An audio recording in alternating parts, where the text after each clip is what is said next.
I'm Richard. And I'm Will. And together we're The Irreverent Nerds. Bum, bum, bum.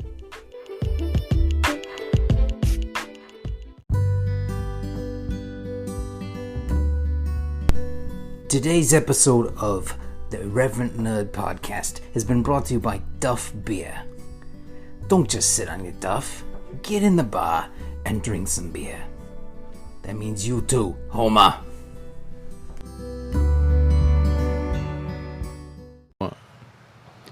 Nerds.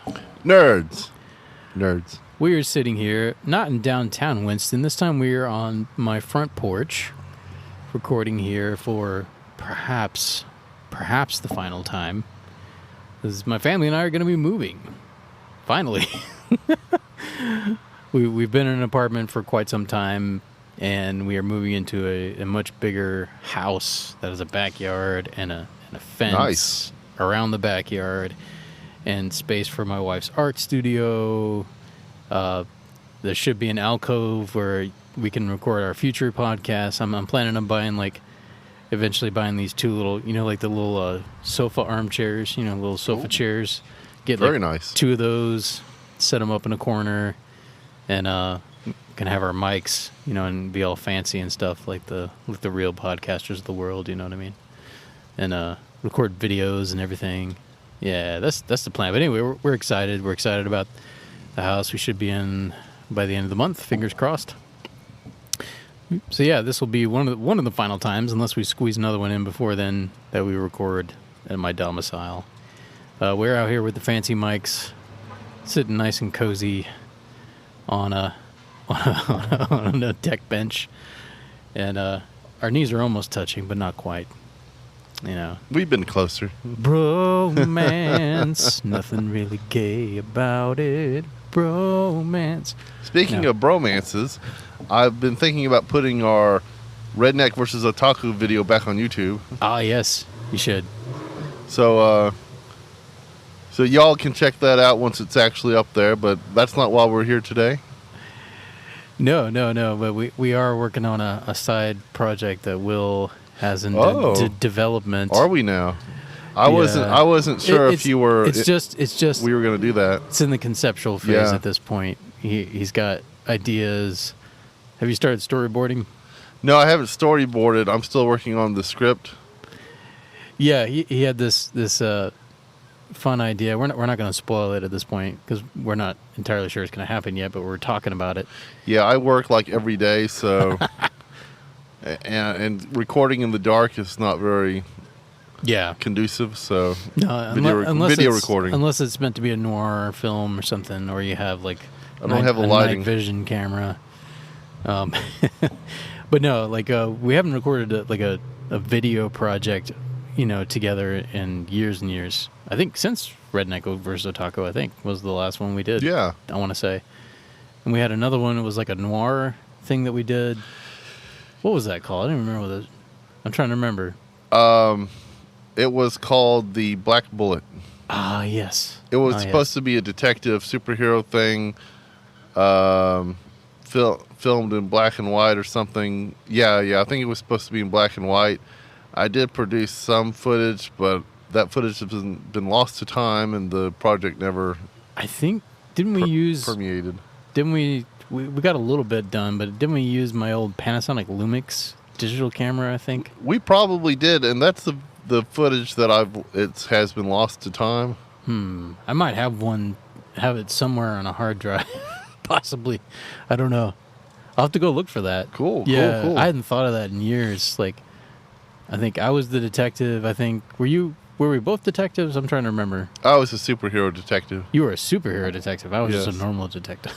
I was like the Gray Ghost. That's basically Black Bullets. Think of the Gray Ghost or Spirit. Noir Batman. Yeah. Spirit. The Spirit. He can't die.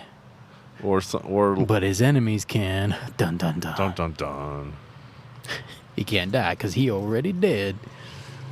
Dun, dun, dun. Who, the Spirit? Yeah, or the Shadow?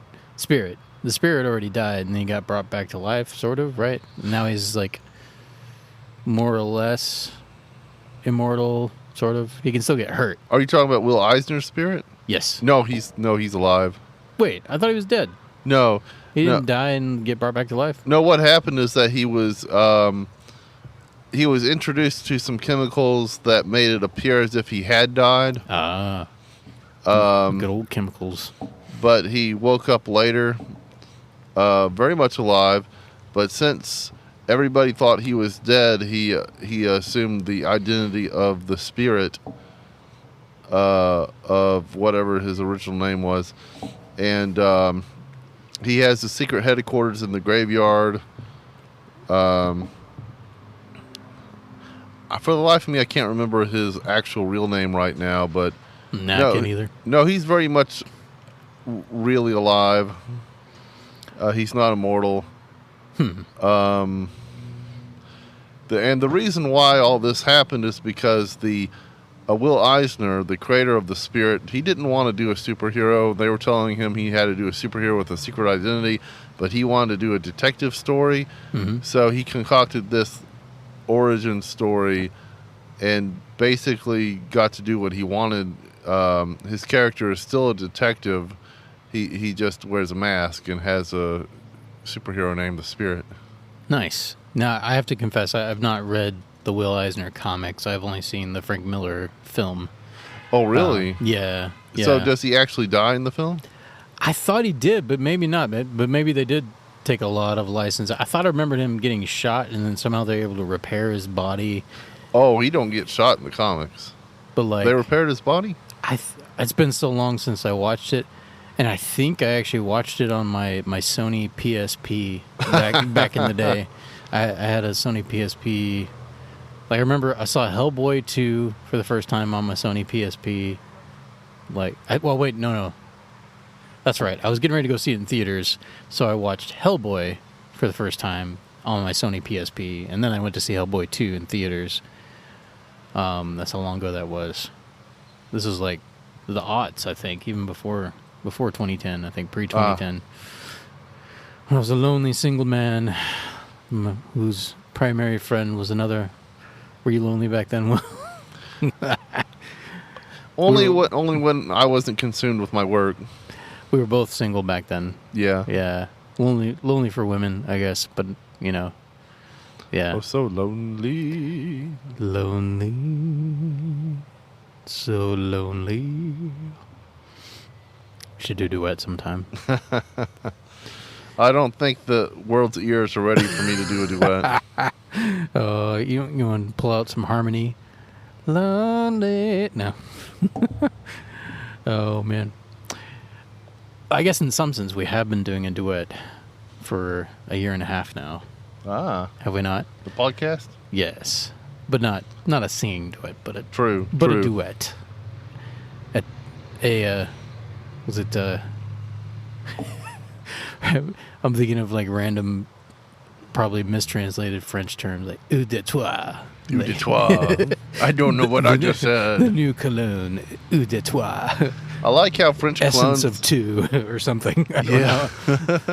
Eau de toilette. Yeah, I like how French colognes are always like, of the Eau- toilet. Yeah. Eau de something. Eau de Chanel. No, I don't know. That might not even be French. I'm not. I see the commercials, you know, like the most recent one with like Yeah. Timothée Chalamet. I guess it's referring to toiletries, I guess. But in America, the toilet is the toilet. Yeah.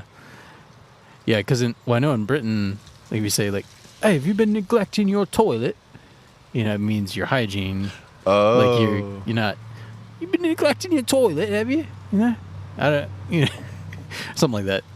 You, sir, have been neglecting your toilet. Wait, are you gonna go? Are you gonna go use the loo? Go use the loo. Go on, go do it. Come on, let's go. That I have nowhere to put it right now, but that's hilarious. That would be hilarious. A British person and an American. Have you? I'm not even going to try to speak in a British accent. The American's just like, I clean my I don't clean my toilet. Just I don't know. You know what I'm saying? Lost in translation. Your toilet has been neglected. It's funnier in my head. By the way, if you want to talk to me and turn, you can kind of do like this, where you're like kissing the mic, talking into the mic. Side kiss. Yeah, there you go. That works. But if you completely It's very if you uncomfortable. completely turn your head, then the mic won't pick you up as much. You'll get suddenly quiet. Yeah, we have these. They're very directional mics, which they work really well. But if you turn your head and talk away from them, which is good because it doesn't pick up as much background noise, which is what you want with audio. Where did I go? Oh yeah. So here's a random fun fact related to what we were just discussing. Apparently, now granted, I did learn this on the British TV show Sherlock. So take this with a grain of salt. But according to Sherlock, the gentleman that created the toilet, his last name was Crapper. And that's why it became known as the Crapper. And that's where later the term crap came I'm pretty from. sure his first name was John. John Crapper. Yeah. John Q. Crapper. Maybe that's why they also call it the John, like going to the John. That's probably it. John Crapper created the toilet. Well, if it's not true, it's true now. You heard it here, This is folks. canon. You heard it here, folks. You're listening to this essentially via the internet, right? I know it's probably like a podcast app, but you heard it on the internet, so to speak, so that means it's true, of course. Because everything you hear on the internet is true. It's all true. Damn it, it's all true. Even the things that contradict one another somehow. Well, you heard that they're on true. Cumberbatch's Sherlock. Well, Yes. I heard mine on Robin Hood. One of that. Which one was it? The comedy Robin Hood? Men in Tights? Men in Tights. Yeah. Oh, nice. I still need to see that. It's on my list of comedies I need to see. Oh no, I just remembered now. No, I got the reference wrong. Was it Shitta? No, No? wasn't it King John? King John? Oh, they named it after King John? They named the toilet after King John as a joke in the film. You're going to go to the John. Wait, did they even have toilets back then? This is like 1,000 years ago. Well, I'm sure they had outhouse They had holes in holes, the ground, I guess. but it maybe was a just shack around it a was hole in the just a ground. Men in Tights joke. So maybe the creator's name isn't John Crapper, but I'm going to go with it now. Why not? We just made new history. I'm going to have to look that up. That's, We did. Yeah, totally. Because that's important. All right. You know, So, I once told somebody in college as a joke that Hitler went to war and created the Holocaust because Jewish kids made fun of his funny Russian hat when he was a kid with those dog ear flaps. oh, And he actually thought I was being serious, and like a year later came back to me completely embarrassed because he repeated what I said and said, oh "You lied to me." no. No. Wow, somebody didn't pay attention to history class. I was joking. Granted, probably not a good idea to make jokes about the Holocaust. No, I was But- making jokes about Hitler, not the Holocaust, but I know it's related. True. You got to tread very carefully Yeah. with those things, though. Very Yeah. carefully indeed. I thought it was kind of obvious. I just made the crap up, but Yeah, it should have been. I mean, anybody that took like high school social studies or world history or something, or heck, if he was a freshman at our college, then he would have had to take Western Civ, and that would have covered that. So yeah, he should know better. I was Okay. like, you just tell him, go watch Schindler's List. so with that in mind, before we continue, here's a correction, a disclaimer. The inventor of the toilet was John Harrington Oh, I wanted to be with three crap. other people. I wanted to be crapper. 3 other people helped to invent the toilet, according to this Google search. This is just a quick Google search. Ismail El Jazari, Joseph Brahma, and Alexander Cumming. That's a very interesting group. If I'm not mistaken, there's someone of Indian descent in there and Arabic descent as well. It sounds like it's like a multinational effort here creating the toilet. And the Japanese have perfected it. Well, Alexander Cummings in 1775 had the first patent on the flushing toilet, Oh, okay. but I'm assuming that all these people had separate ideas for the toilet throughout time. And here is something interesting on historyextra.com. The Legend of Thomas Crapper, the man who did not invent the toilet. Okay. So there is a legend. So it has more than just. They didn't just make it up for Sherlock. They got it from somewhere. Let me tell you the story about a man named John. Let me tell you the story about a man named John. Anyway, with that out of the way. Crapper. Yeah, enough preamble. Yeah, with that out of the way. and apologies, everybody, about my funny hat joke about Hitler, if that's not already assumed. No, obviously, if you've been listening to us long enough, you should know by now, we would not approve of in any remote way, in any way, of something as horrible as the Holocaust. No. Absolutely not. Hitler is about as damn close to a pure evil human being as you can get. And I don't believe in that in a real sense, like a cosmic sense of like, oh, that person's pure evil. Like, no one's that simple. But he gets pretty damn close. Like, some horrible, horrible things, obviously. If that should go without saying, but just in case. Yeah. We absolutely do not approve. Definitely not trying to make what fun that man of. did. No, we don't approve. Definitely not trying to make fun of the Holocaust. No. Making fun of Hitler and his reasoning behind why he did what he did, but not making fun of what he did. That's terrible. Yeah. Anyway, so I don't. I'm going to curse here. I don't give a fuck what your ideology is, what you stand for, what its merits might be. Genocide is never justified, in my opinion, ever. No. Ever. Don't care what the circumstance. I don't give a fuck what the circumstances are. Genocide, ethnic cleansing, the like. Never okay. Never okay. Never. Like, nope. Whether you're Hitler or Palpatine or... I'm kidding. I'm making a joke now. Yeah, well, we do have to get back to levity because that's what the show's about. Yeah. But yeah, just for a moment of seriousness, that's never okay. Never okay. And war in general, horrible shit. It's not a good... I wish it never happened. No. Honestly, I do. Regardless of the reason, I wish that it never occurred. It does, sadly. Is going on right now. I was just thinking of that. And our thoughts and prayers go out to just, in particular, the citizens, of any country. Like, I know the one that's been most of the news right now, the war going on between Israel and Palestine has been in the news a lot. Obviously, the war with Russia and Ukraine, those are the big ones in recent. But there's other wars going on in other countries as well. Other conflicts, countries that have been having civil unrest, civil war for decades in some cases.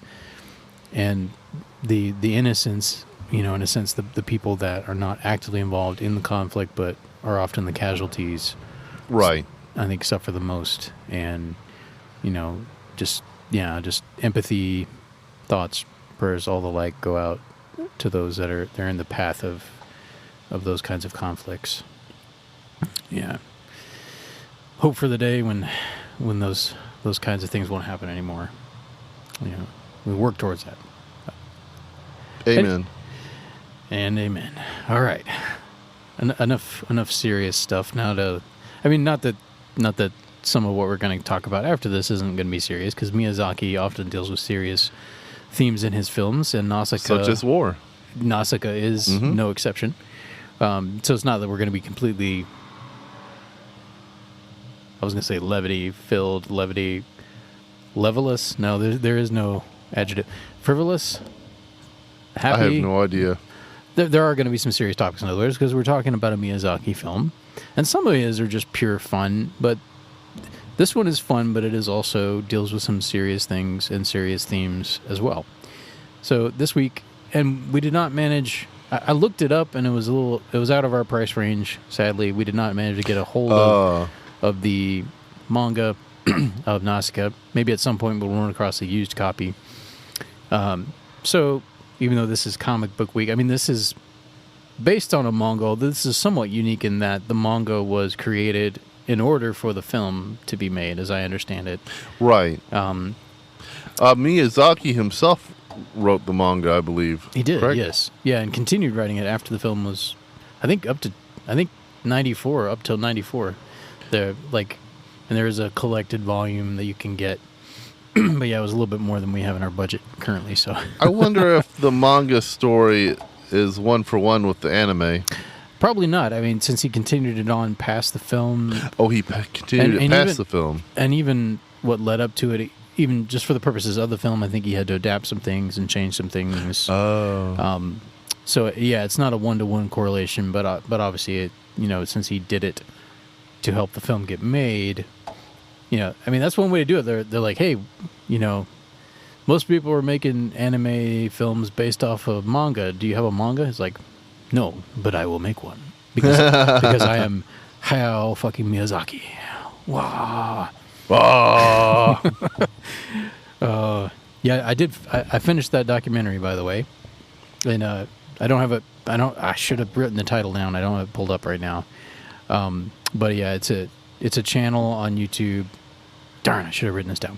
I'll have to put it in the show notes later. But yeah, it's a channel on YouTube that does biographies of various people, and they did one of Miyazaki, and yeah, and they talk about how hard of a worker he was, too hard in a lot of ways. He made beautiful films, because of that work ethic.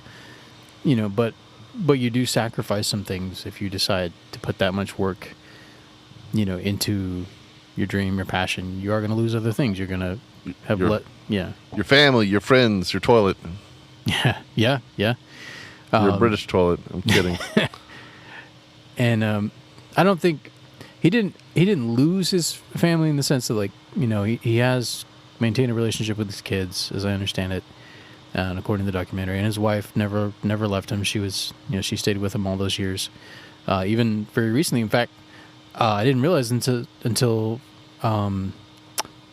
watching the documentary, but right towards the end, they talk about an upcoming release that he was just starting to work on at the time, which now we know is the Boy and the Heron. Yes. Which is getting ready to come out next month, which we are going to cover. Yes. In December. And I didn't realize it was directed by Miyazaki, but he came back out of retirement to produce another full-length film. And he's like almost 90 now. Oh, is still he? making movies? I wasn't sure how old he was, but I did hear about this, and I understand from news articles that they're proclaiming this is most likely going to be his last film. One would hope. Like, the dude needs to retire. Actually retire. He's retired twice. Like Tom Brady or Brett Favre. I guess Brady just did it once, technically. Favre did it twice. Sorry, NFL reference for football fans out there. But Miyazaki retired twice. Now, he did cut his workload back a bit each time, but he couldn't bring himself to fully retire. He had to keep producing, so he kept making short films, and then eventually came back and has decided to make another feature film. And I think they spent 5 years on it, so they took their time with this. As a creator, I understand. Mm-hmm. That's who he is. He's driven to create. Yeah, and the documentary did say his wife was hoping that he would finally fully retire, but she's still supportive of him, even though he's decided not to.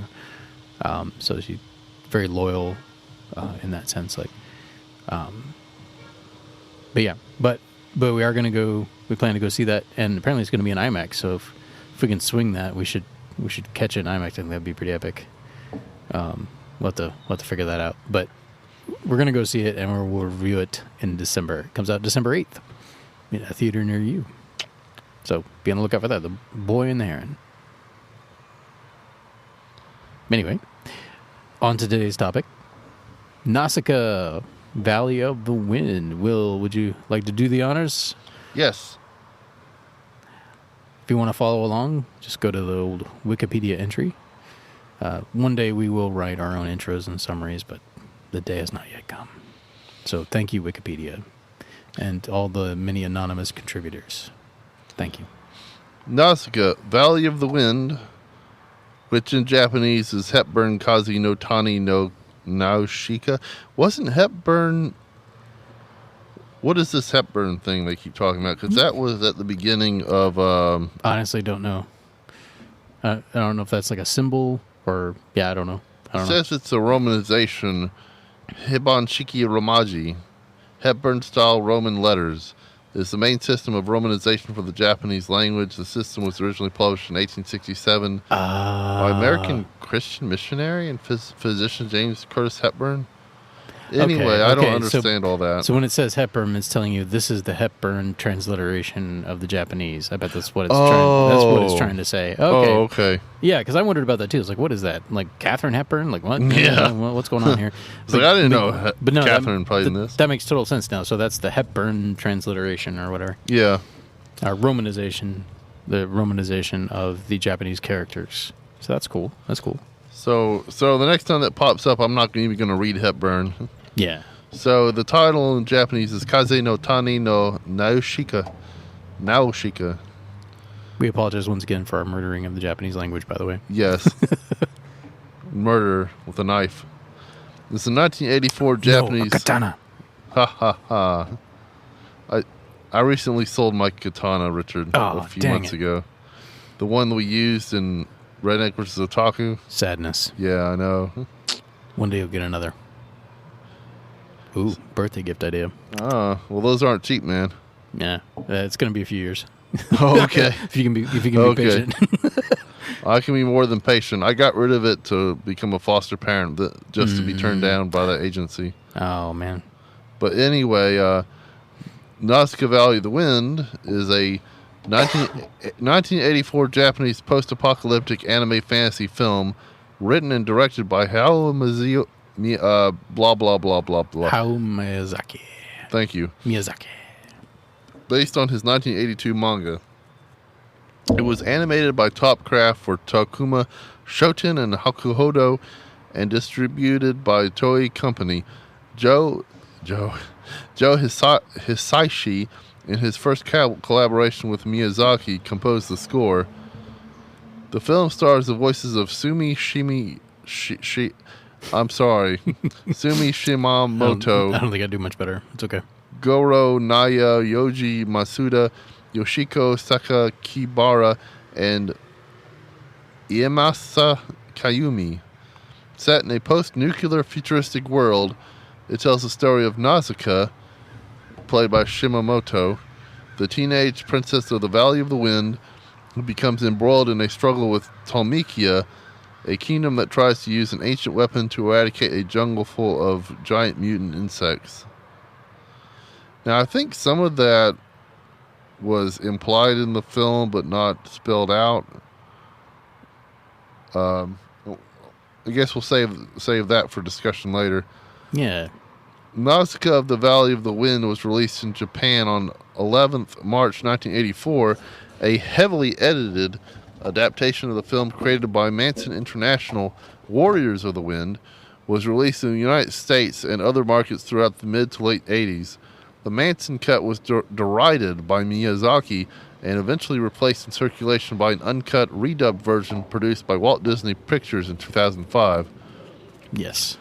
No, and I actually, the Wikipedia, I think, if you scroll further down, it shows you the casts for both, and I recognized one of the names for the Manson version was Hal Smith, who's a voice actor, done a lot of Disney work over the years in the 80s and 90s. I think prior to that too, but especially 80s, well, not much in the 90s because he passed away in 94, but 70s, 80s. Anyway, but he was involved in, I think, the Manson cut. But we watched the 2005 Disney version with newer actors. Right. Yeah. And I just hate it when I've seen them animes that were cut up and tried to tell an entirely new story with the animation scenes of the anime. I hate it when they do that. Yeah. They don't make sense and whatnot. I don't know why some companies have done that. Hubris, I guess. I guess. Like, let's repackage this for an American audience. Yeah. And let's chop it up. Yeah, apparently Miramax and Harvey Weinstein tried to do something similar with Princess Mononoke. Really? Not. Oh my gosh. Like they cut out like 30 minutes of material from it when they tried to. And Miyazaki fought that, and I think eventually won that fight. But they wanted to cut something like 30 minutes out of the movie, make it 90 minutes, which is more typical for cartoons in the U.S., but it's over 2 hours long. But Miyazaki said, no, he will not do that. Good. No. I mean, he fought, and I think according to the documentary, he won that fight. So yeah, you're going down, Harvey Weinstein. I mean, Princess Mononoke might be, if it's not my favorite, it's one of my favorite Ghibli Studio Miyazaki films. So I'm definitely glad that we got the film how it was intended, more or less.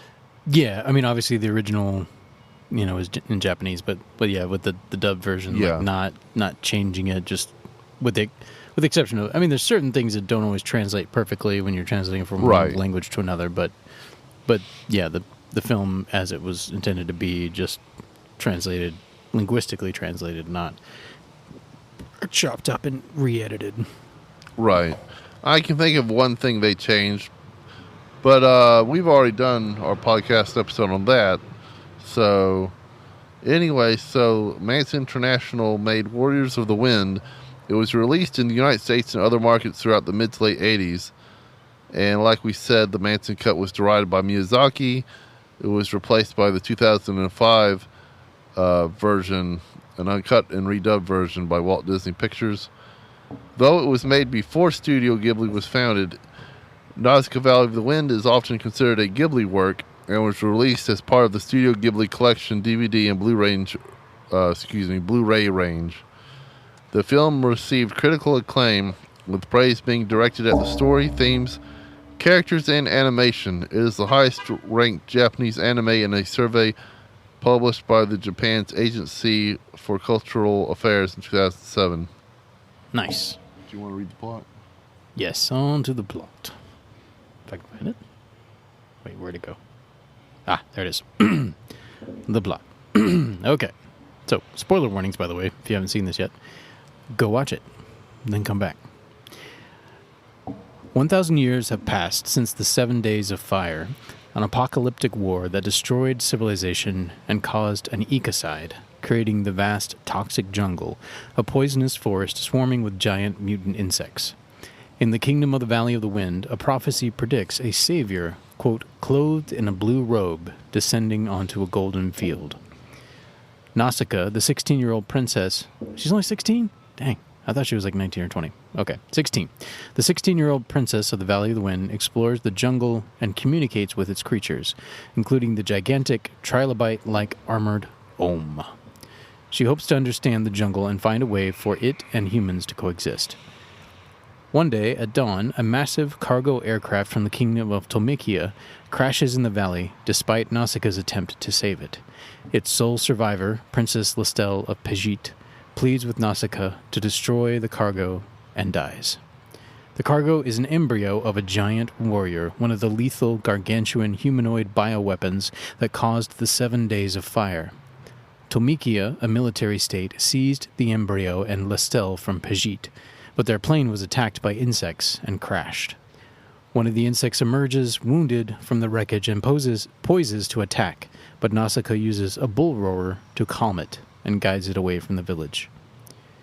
Soon after, Nausicaän troops led by Princess Kushana invade the valley, execute Nausicaa's father, and capture the embryo. Enraged, Nausicaä assaults and kills several Nausicaän soldiers and is about to be overwhelmed when the valley's swordmaster, Lord Yupa, soothes the belligerents. Kushana plans to mature the giant warrior and use it to burn the toxic jungle. Yupa discovers a secret garden of jungle plants that had been cared for by Nausicaä. According to her findings, plants that grow in clean soil and water are not toxic, but the jungle's soil has been tainted by pollution. Kushana leaves for the Nausicaän capital with Nausicaä and 5 hostages from the valley, but a Pejit interceptor shoots down the Nausicaän airships carrying them. Nausicaä, Kushana, and the hostages crash land in the jungle, disturbing several Oms, which Nausicaä soothes. She leaves to rescue the Pejit pilot Asbel, twin brother of Princess Lestelle, but both crash through a stratum of quicksand into a non-toxic area below the toxic jungle. Nausicaä realizes that the jungle plants purify the polluted topsoil, producing clean water and soil underground. Nausicaa and Asbel return to Pajit, but find it ravaged by insects. A band of survivors explains that they lured the insects to eradicate the Tolmekians, and are doing the same to the valley. They capture Nausicaa to prevent her from warning the valley, but with the help of Asbel, his mother, and a number of sympathizers, Nausicaa escapes on her glider. However, a plane of Tolmekian soldiers take the ship with orders to kill the survivors, but Lord Yupa intervenes and prevents the Tolmekians from slaughtering them. Flying home, she finds 2 Pajit soldiers baiting thousands of Ohms into the valley using a wounded baby Ohm.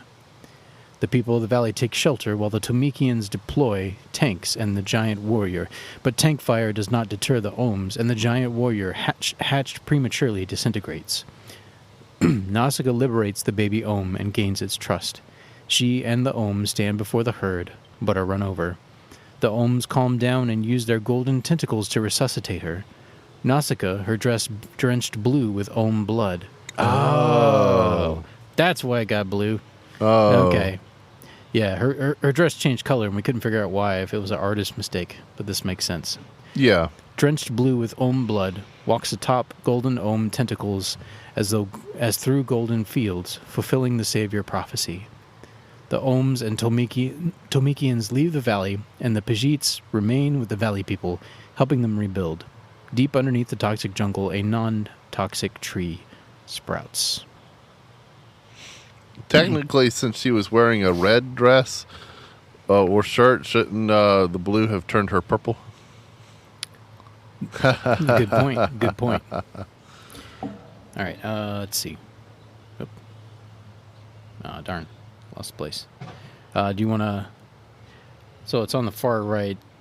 So you got the character and then the name of the... Do you want to read the voice cast real quick for the 2005 Disney version? Sure. And then we'll take a break, and we'll come back and talk about...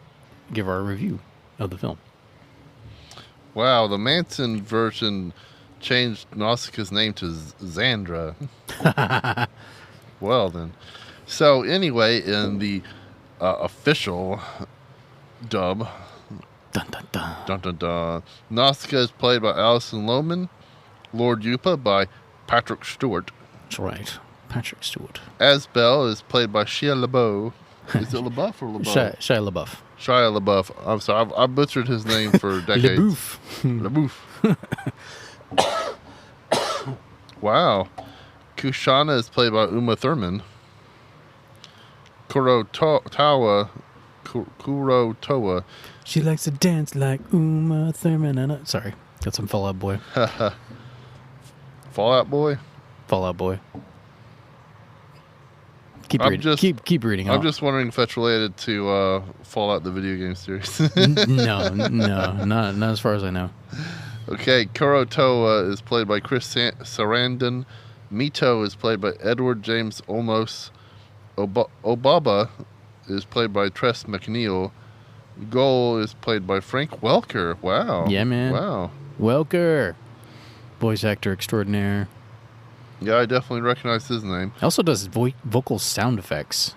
Dude's like a master of vocal sound Oh, effects. yeah. Scooby-Doo, The Real Ghostbusters, all sorts of... I think he was in Winnie the Pooh. I can't remember if it was Winnie the Pooh or not. Maybe I'm thinking about someone else. I'm sure he's been on The Simpsons as well. Oh, He's yeah. probably done everything. Anyway, continue, sir. Gikuri is Jeff Bennett. Muzu is James Arnold Taylor. Niga is Mark Silverman. Lestel is Emily Bauer. Mayor of Pajite is Mark Hamill. I was wondering who you played. Yeah, I didn't pick up on that when I was watching it. I didn't recognize his voice, but then he is also an accomplished voice actor, and most of them could do quite variation. Asbel and Lestel's mother is by Jodie Benson. Yeah, who also did Ariel in The Little Mermaid. Oh. The only reason I recognized her name, I was like, oh, it's Ariel. That's the only thing I know her from, honestly. Anyway. Tito is played... Tito is the little fox squirrel creature. Ah, yes. Played by Rihoko Yoshida. So... I guess he's doing like Yes. vocal effects. Yeah, as far as I can tell, in all versions, the Japanese voice actress still plays that character. Makes sense. Yeah, because why would you need to redub that You know, it's not like he's speaking Japanese. This is a Japanese somehow. But anyway, okay. So, talk summary, plot, voice cast. So that is our introduction to the film. So we're going to take a break, and then we're going to give our review. So, after these messages. Dun, dun, dun. We'll be right back.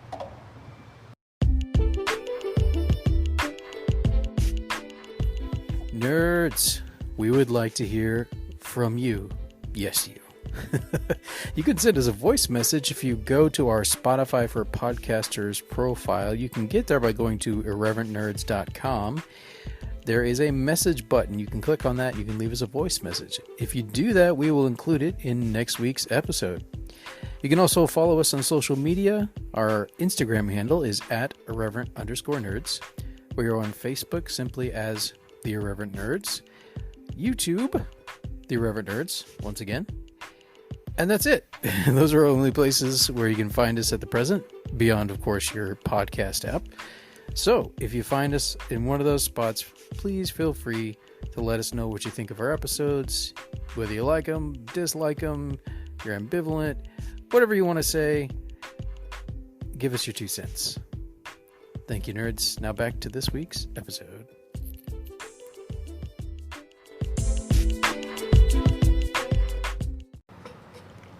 And we're back. We are back. Thanks for sticking with us. Now into our review of Nausicaä, Valley of the Wind. So, Will, well, you've seen this before, so anything new come up for you on this watch? Well, not during the watch itself, but definitely understanding why her dress turns red from red to blue. But yeah, we both noticed that. It just there was no. I didn't catch. Like I just didn't catch it. Like I know she was helping the infant, and its blood was blue. But yeah, I just didn't correlate. The two didn't correlate for me. They didn't make it obvious. Yeah, I just thought it was supposed to be like magic. You know, magic. Her dress is blue. I honestly thought this whole time that the color of her dress simply based on the mood and setting. I always thought it was just an artistic choice. Magic dress. Magic dress. But no, there's much more practical. I mean, it's still somewhat magic because it's a fulfillment of a prophecy, but a practical reason for the color change. But as you said, though, it probably should have turned purple. I guess the blue was powerful with that one. The blue. They both Apologies for the bleached her coughing, clothes and turned it blue. But yes, that definitely was, like, her being the fulfillment of the prophecy was absolutely, what do you call it, telegraphed. Like I knew as soon as they were reading the prophecy, I was like, oh, that's going to be her, of course. Well, she was wearing blue in the beginning. That's true. Yeah, so they made it very obvious. Maybe they weren't trying to hide it, though. I don't know. But yeah, if that was supposed to be a surprise, it didn't work.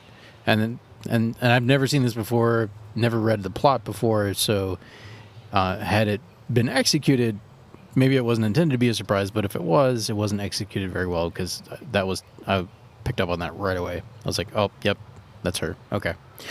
So that was no surprise at all.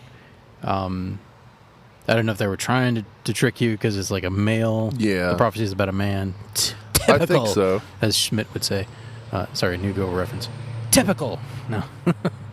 But then it turns out to be a woman. Girl power. Woo. Woo. Yeah. Ooh, that was a very, very weak woo. Woo! Yeah! No, Nausicaa's a very strong female character and reminded me a lot of and she's more of the protagonist. Like, Mononoke is obviously a very important character in the film Princess Mononoke, but you could almost argue that she is a supporting character, because Ashitaka is almost more of the protagonist, like the way the narrative is structured, and then she comes along later, even though I know there's like 2 different names for Princess Mononoke, but definitely in this one, like from the very start, Nausicaa is the protagonist. Yes. Whereas it's not quite that way in Princess Mononoke. It's a little different. But yeah, she's absolutely no question. Nausicaa's the protagonist. I mean, it's named after her for one thing. You know, Right. But then so is Mononoke, and Mononoke, I guess she becomes equally as important as Ashitaka, but isn't necessarily like the central No. protagonist. Like there's a duality there. Even though the film is named after her, whereas again, Nausicaä, absolutely, all the way through, she's the main character. Well, all of the Legend of Zelda video games are named after the princess you usually have to save, but the main character is Link. So That's true. That's true. I don't know why they call it. Yeah. I view the naming of Princess Mononoke in that light anyway. No, I think that makes sense. And there was an alternate title, because I think in Japan it had a different name. But then when they brought it to the U.S., I don't know. I need to go back and listen to our own episode. I don't remember if we talked about that. I have a vague memory of that, of us talking about that. But anyway, back to Nausicaä. So this was my first experience seeing it.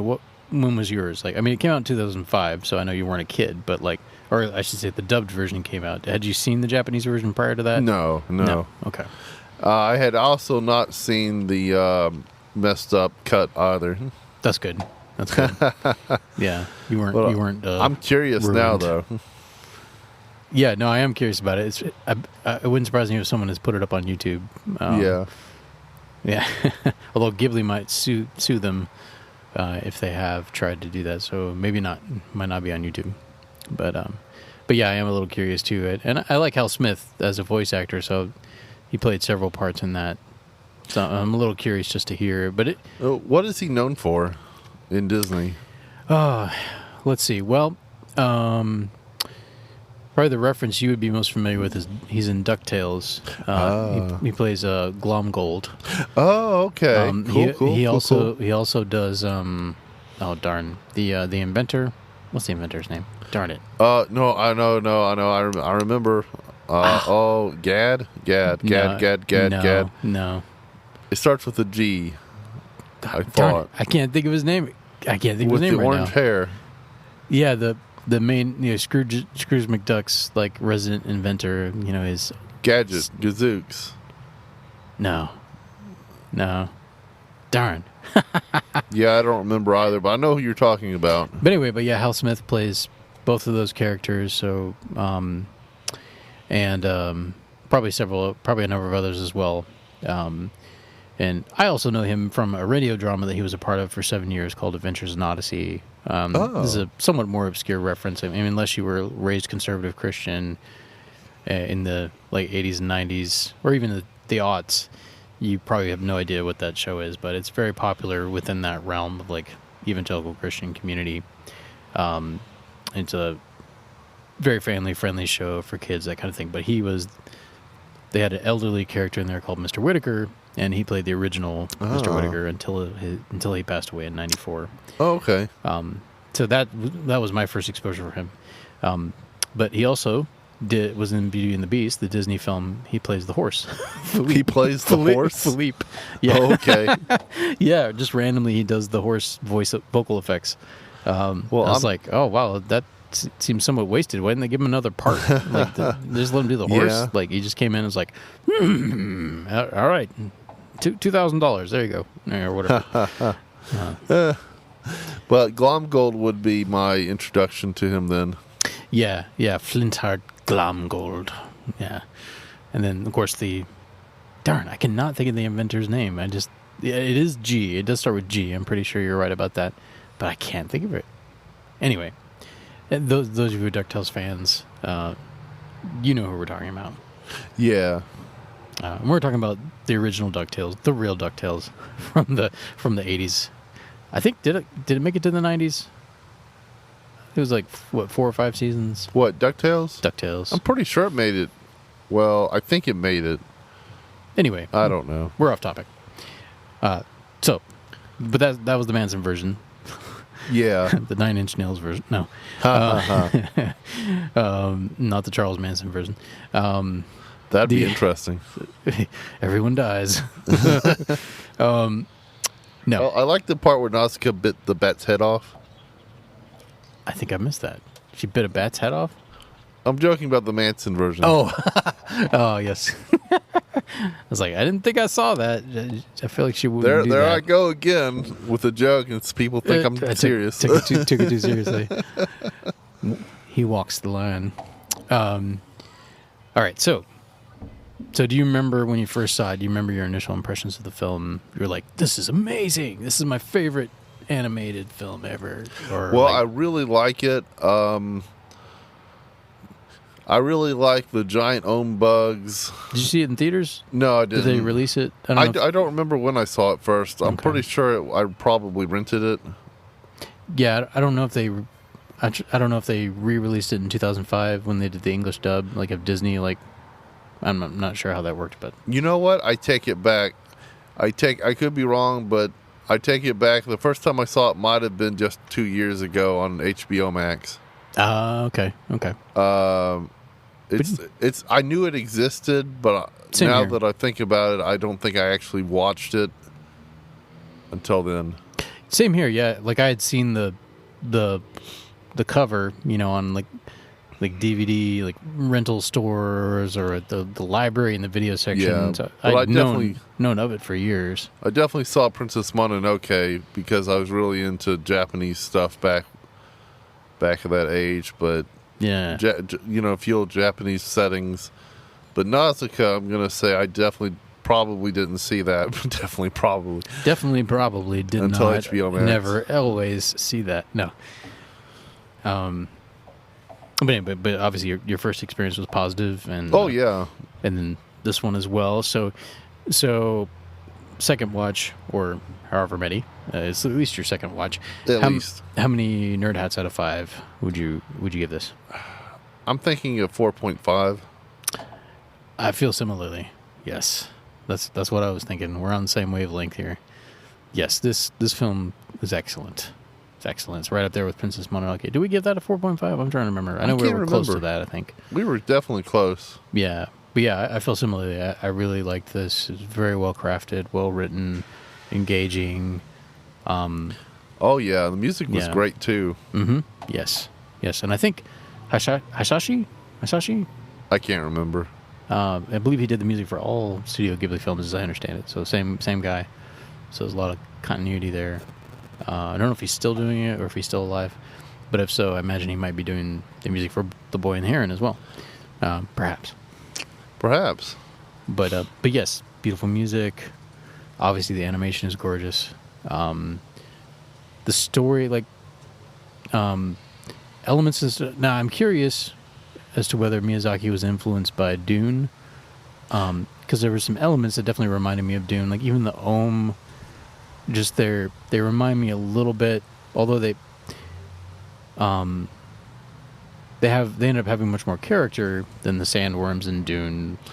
But yeah, just like happening in the desert, or at least parts of it were in the desert. I don't know, just there's elements of it that reminded me of Dune. So I do wonder if that was some influence for him.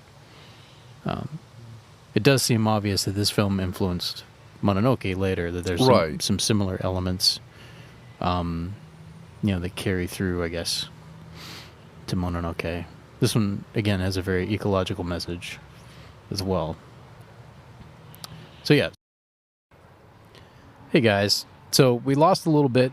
For some reason, the recording cut out on us, so we lost a little bit of what we said, and then we got distracted by a phone call. So yeah, there might be a little bit of discontinuity there. Sorry.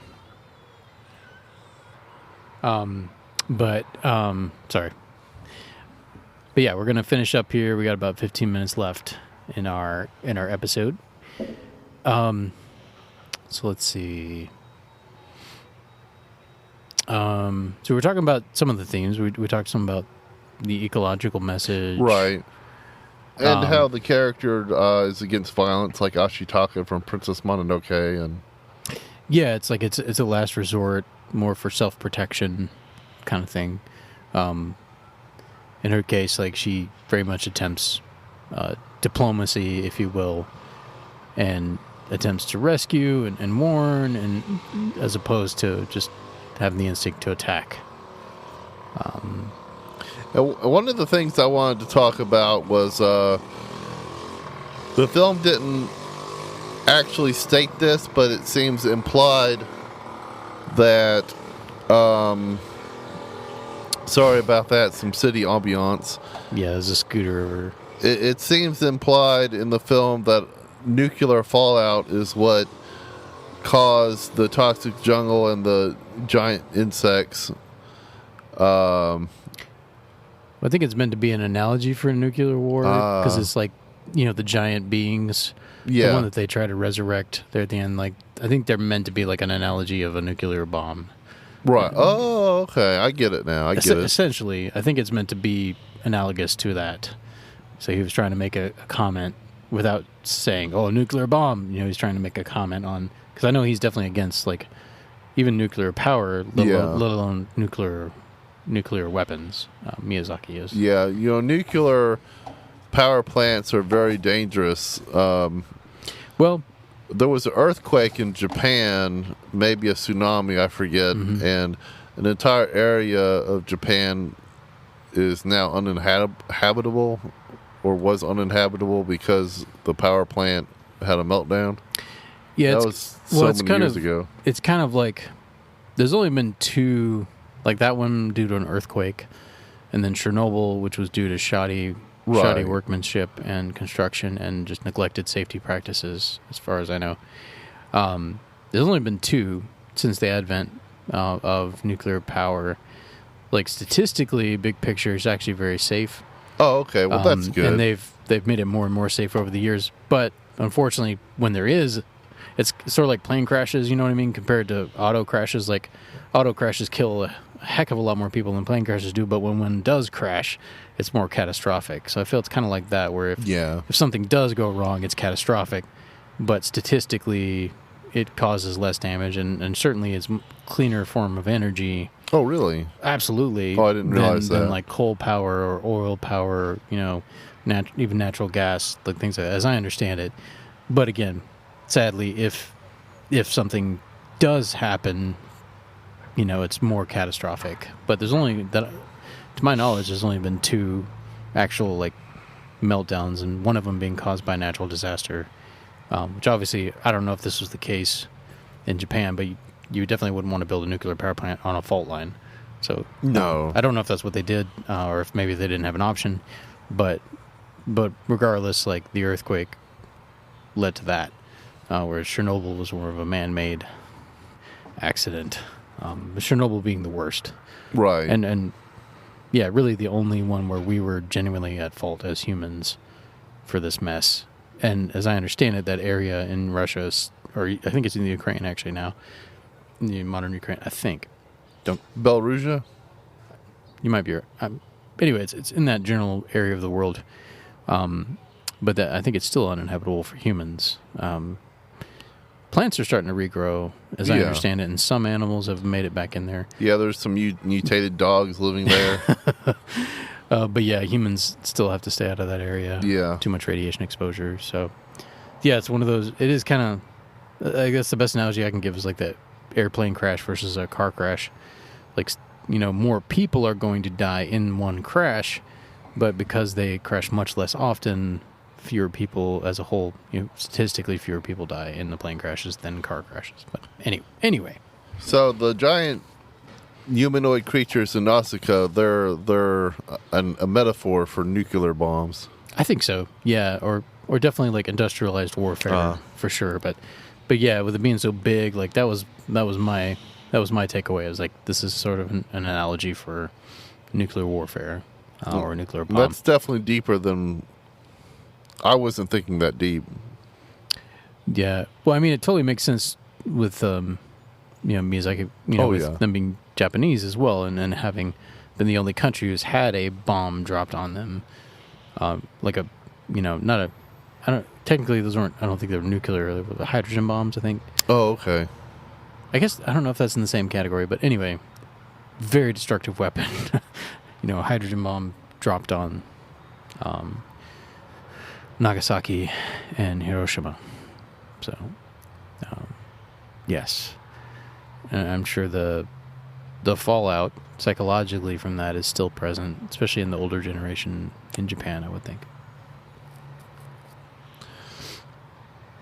So, do you think, I'm not sure what to talk about next, I'm just jumping around.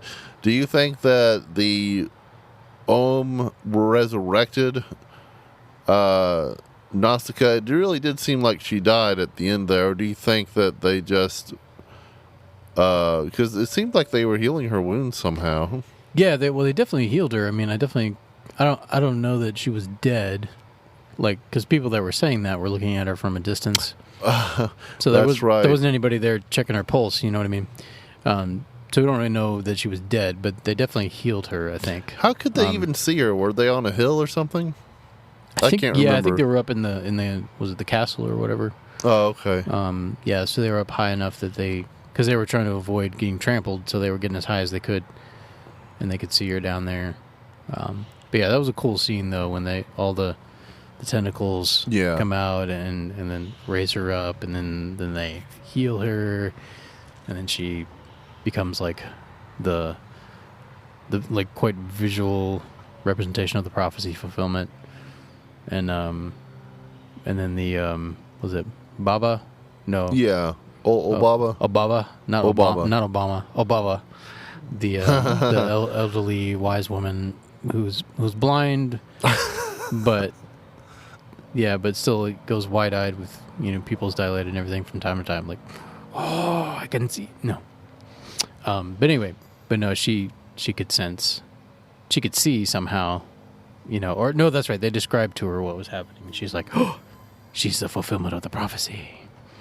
I was like, you just now catching up with that? I knew that way back. No. Obama. Supposed to be wise. Blue is a very common color. Well, anyway, like, we don't have as much time for the review as we might normally, but I really, really like this film. Gorgeous, beautiful, inspiring, challenging, with its ecological message, and also its anti-violence, anti-warfare message. And so it makes you think, inspires you, and even just its beauty is inspiring. And and then we both agree, like 4.5 nerd hats out of 5. It's excellent film. Definitely, of the Miyazaki films I have seen, I'd say this is my top 3. Absolutely. Definitely. And speaking of that, my top 3 would be this film, Princess Mononoke, and Castle in the Sky, which we will be covering this month. Yeah, and I haven't seen that yet, so I can't compare, but my top 3 at this point would be those two, Mononoke, Nausicaä, and then Spirited Away. I thought so. You know what? I mean, Spirited Away is a more recent film. Mm-hmm. It might be better than Castle in the Sky. We'll find out when we review that one. Yeah, we'll see them back to back, so we can compare and then see the development, because they were made about 15 years apart, I think. Yeah, roughly. So yeah, like obviously some development in art style and a little bit of CGI peppered in there too, at that point. Castle in the Sky is just one of those classics that everybody talks about. Yeah, no, I'm looking forward to seeing it. I have not seen it yet, so. But with that, we're going to wrap up. It is time. So, thank you, nerds, for joining us once again. And till next week, we're going to be covering Castle in the Sky, and then finishing off Miyazaki month with Spirited Away. But then we'll have yet another Miyazaki film in December, The Boy and the Heron. That should come probably the third weekend. So that actually we'll probably finish out season 4 with that review. That'll be nice. So we'll kick off December with The Simpsons, and then we'll cover a comic book topic yet to be determined, and then we'll finish season 4 with the new Miyazaki film, The Boy and the Heron. So until next time, nerds. Sayonara. Live long and prosper.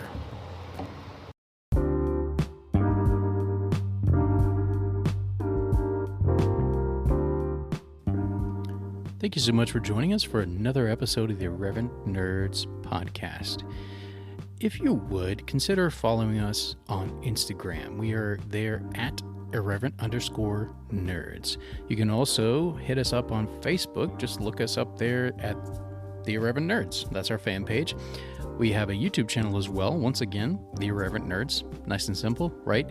And if you go to www.irreverentnerds.com, that will send you to our Podcasters for Spotify, formerly Anchor.fm profile, where you can send us a voice message if you want to, you can support us financially, or listen to the podcast. It will also direct you to other places you can listen, like Spotify, Apple, Google, Stitcher, you name it. So, like, comment, subscribe, follow, all those good things, wherever you find us, wherever you listen to us, we would greatly appreciate it. Until next time, nerds, live long and prosper. Avengers assemble! I'm Batman.